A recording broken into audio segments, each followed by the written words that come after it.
One refinance benefit people love hearing about is the chance to skip a mortgage payment. However, is it actually free money or is it just how timing works?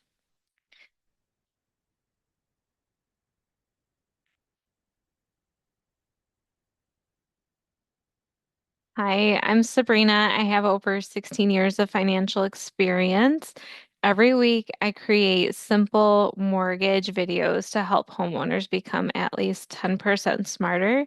Today, we are breaking down what happens between your old mortgage being paid off and your first new mortgage payment. Okay. Key idea, the payment usually doesn't disappear. When people say they skipped a mortgage payment during a refinance, they usually mean that they had a month without a regular scheduled payment. But that does not mean the cost disappeared. Okay, so your old loan gets paid off. When you refinance your loan, your new loan pays off that old mortgage. So a payoff usually includes your remaining loan balance and the interest owed through the payoff date.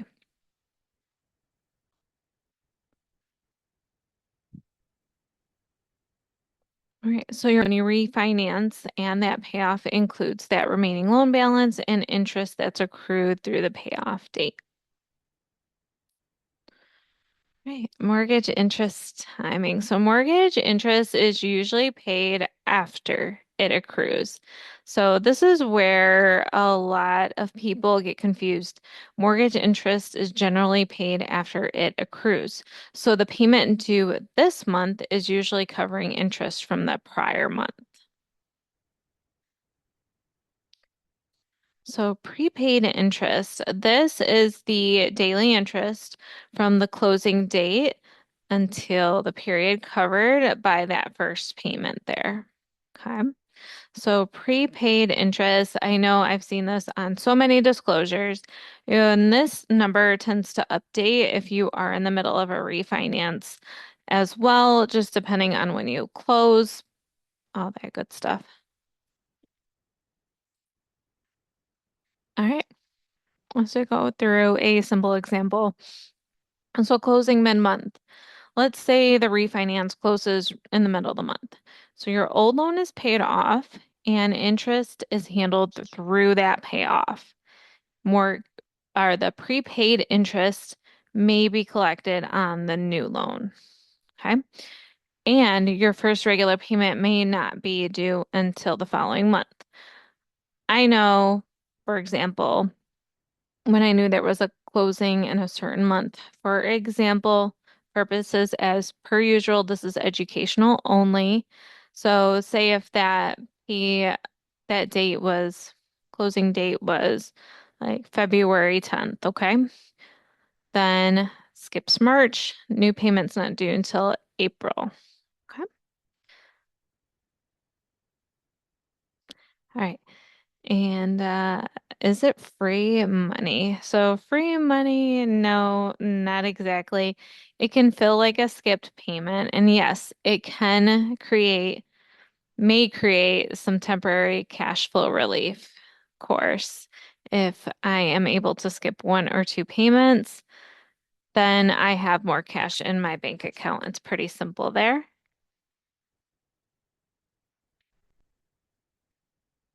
However, you're always going to want to discuss this with your lender, your broker, whoever you're working with, because they know exactly what your timeline is when it comes to the closing, of course, with, hey, is it free money? So,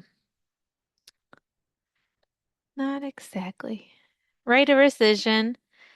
Refinance timing can include waiting. Okay. For many refinance transactions, there may be a 3 business day right to cancel before the loan fully moves forward. That timing can also affect when funding happens. Okay. Because you have to wait those 1, 2, 3 days. All right. Questions to ask.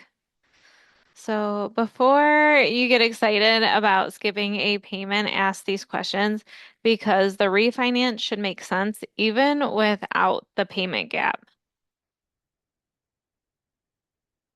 Okay, some questions to ask here. When is my first payment due? What payoff amount is being used? What prepaid interest is being collected? What happens to my escrow? And does this refinance still make sense? The closing disclosure. So review the closing disclosure. This is the document that you receive 3 days before your actual closing date. So you want to review this disclosure because it has all the finalized figures on it, everything. You can kind of compare it to your loan estimate if you'd like to see, make sure if there is any updates or changes, you're asking about that and just making sure everything's where it needs to be. So that's where you review the final loan terms, the final cost, and use that time to ask questions before closing.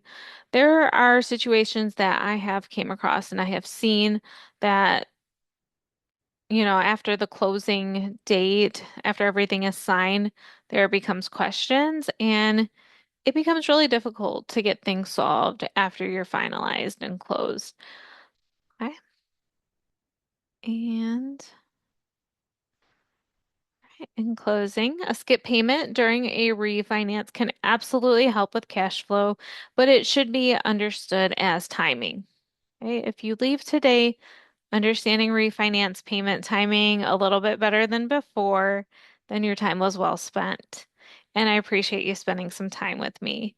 Next week, we'll build on this with adjustable rate mortgages explained. So don't forget to subscribe so you don't miss it, okay?